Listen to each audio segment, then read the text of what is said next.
forget all that. We're talking Los Angeles Chargers. We're talking Teddy Two-A-Days. And so let's start with what happened last year. The Chargers were 5-12. They got their head coach, Brandon Staley, who nobody, including his own family, believed in, chopped. And then also they bring in Jim Harbaugh as their new head coach. No Austin Eckler, no Keenan Allen, no Mike Williams. Total turnover, but they have Justin Herbert back at quarterback. And I look at the win total for the Chargers on Hard Rock Bet.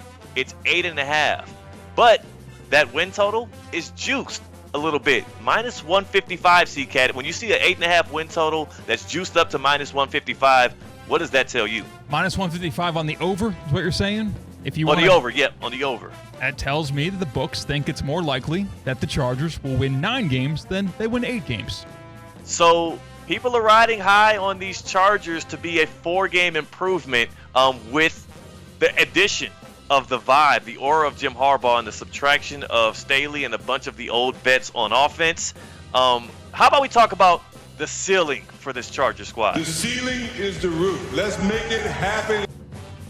If everything goes right, and I do mean everything, when you have a quarterback in Justin Herbert who is apparently going to be in a boot for about 2 weeks because of plantar fascia, an injury in his right foot, when you have a team that is inexperienced with each other that needs to build chemistry, I would say if everything still goes right for this team, the Chargers, 10-7, they make it into that wild card, but I still do not see a world in which this squad, with a lack of talent, with Lab McConkey, I mean, they got Lab McConkey right now out of Georgia looking like the number 1 receiver for them or number 1 threat, winning the AFC West and beating out the Chiefs. 10-7 and a wild card berth feels like the ceiling for this team, though Vegas obviously a little bit higher on them. But that's the ceiling. How about if everything doesn't go as planned? The floor. The worst of the worst for the Chargers and CCAT, I think it starts with Herbert not actually being able to pan out this year. With him and losing all of those weapons that he built chemistry with over the past 3 years, him changing another offensive system for himself, as well as, I mean, when you're coming into this season injured, following a year in which you lost 4 or 5 games to injury last year, it doesn't give you a lot of confidence in this division. The floor, 5-12. A miserable first season for Harbaugh, a guy that is unfamiliar with losing because all he's done in the NFL is win and win and win. I think this could get real ugly for the Chargers, but how about that crystal ball? This is exactly how it'll play out for the Los Angeles Chargers. First and foremost, Jim Harbaugh is like an unstoppable force versus an immovable object, and that is the dire situation that the Chargers seem to fall into every single year. Doesn't it feel like the Chargers are just cursed, CCAT? Do you get that feeling, similar to the LA Clippers, that is a cursed franchise? Yeah, you don't really see many wins in Charger uniform. Doesn't matter what kind of talent they have. Didn't they have the number 1 offense and the number 1 defense and didn't make the playoffs with those LT Phil Rivers days? How is that possible? They also had a year where they won like 14 games. Their coach got coach of the year, and somehow Schottenheimer's on the market in the offseason.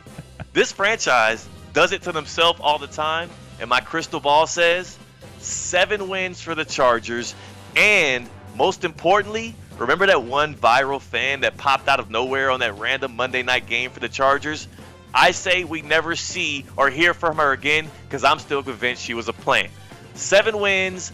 That fan that was supposed to be the face of the Chargers fan base, we don't hear from her this season. And Jim Harbaugh, who has all that luggage, is going to have karma slap him right in the face for leaving Michigan the way he did. Great job on the national title, but it's about to get ugly for the Wolverines and Sherrod Moore, who's taking over for Jim Harbaugh, who just got out right in the nick of time. That's it. I think you might be underplaying how bad of a coach Brandon Staley was. That's kind of my entire theory on this Chargers team. I think they're going to win. They're going to hit your ceiling, if you would. I think 10-7 would be my crystal ball, just because I think losing Brandon Staley and gaining Jim Harbaugh is worth several wins in of itself. I don't disagree, but I do think that it's 2 wins because you're discounting one thing, and that's you didn't just lose Brandon Staley and gain Jim Harbaugh. You lost Keenan Allen, who was like a $150 targets every year. You lost Mike Williams, who, though he couldn't stay healthy, would get you through the regular season. And Austin Eckler, he looked like a shell of himself, but damn if he wasn't a good, safety blanket for Justin Herbert, who's going to have to figure out things in a new system yet again.